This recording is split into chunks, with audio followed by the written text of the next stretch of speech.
Good morning everyone and welcome back to my channel English Literature. Now it is the fact time and we are here with 10 facts from history of English literature. Fact number 1. A man can be destroyed but not defeated appears in the novel The Old Man and the Sea by Ernest Hemingway. Now, Ernest Hemingway, whose lifespan is from 1899 to 1961, is very famous for this novel or novella, you can tell it. The story of an old fisherman, Santiago. And Santiago is considered very unlucky because he is not able to catch any fish for 84 days. And finally, when he catches a giant marlin, it was also seems a great failure. Anyway, and there is another character, Manolin, who worked under Santiago. But as Santiago is considered a failure as a fisherman, he is taken away by his parents. His parents actually approved him as Santiago's assistant so that he can learn something. But as Manolin cannot learn anything, they considered from this unlucky fisherman, they take him away. But there is a good bonding between Manolin and Santiago. Manolin loves Santiago. Fact number 2. Some of the plays by Tennessee Williams. There are list of some plays. Now, Tennessee Williams is an American playwright and screenwriter whose lifespan is 1911 to 1983. His original name is Thomas Lanier Williams the Third, and Tennessee Williams is actually his pen name. Now,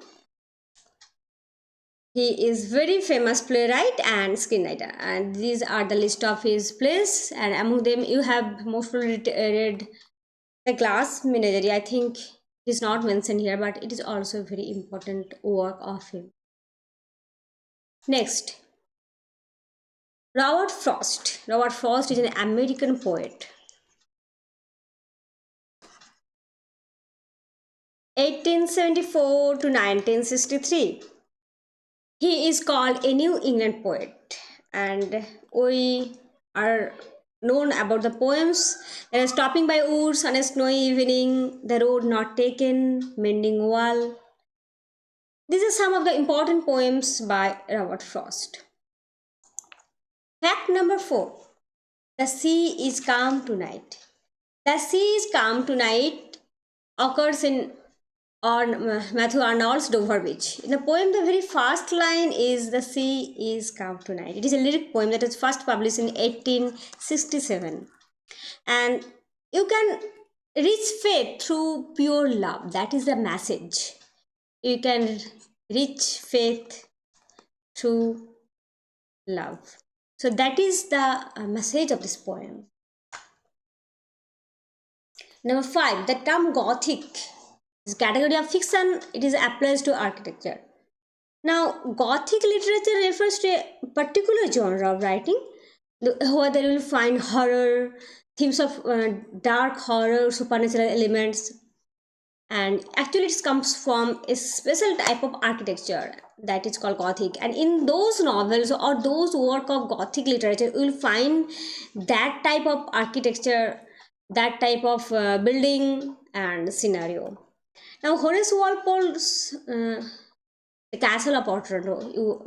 Most of us is familiar with this name, The Castle of Otranto. Is very important. The Castle of Otranto by Horace Walpole, 1764. It is first example of Gothic literature. Now, fact number 6. Margaret Atwood's survival is about surviving and adapting. It is a work of literary criticism.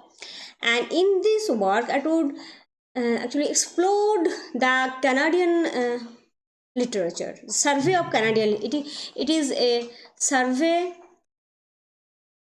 of Canadian literature.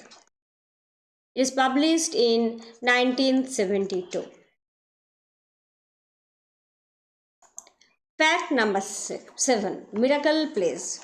Now, in the medieval time, in the medieval period when drama was gradually evolving, we found there was the such plays emerging like miracle, mystery, and morality. Now, miracle and mystery plays appeared during 13th century. 13th century. And miracle plays are based on the lives of the saint, whereas mystery plays are based on the stories of Bible, particularly man's creation, fall, and last judgment. These are the theme of mystery plays. And now at the end of 13th century, you will find there is the morality play, another genre. That is good versus evil. Some moral stories are projected in these plays. Fact number 8. The gag-toothed character in the prologue to the Canterbury Tales is wife of Bath. Okay, her name is Alison. She is the wife of Bath and she is one of the two storytellers who are women. The other is very important, the prioress, and number 2 is wife of Bath. There are two female characters in the Canterbury Tales who tell stories. Now you though she has just gap tooth, you can remember that she has lived with 5 husbands. Okay, so it is a case of beauty. It is not a case of gap tooth beauty.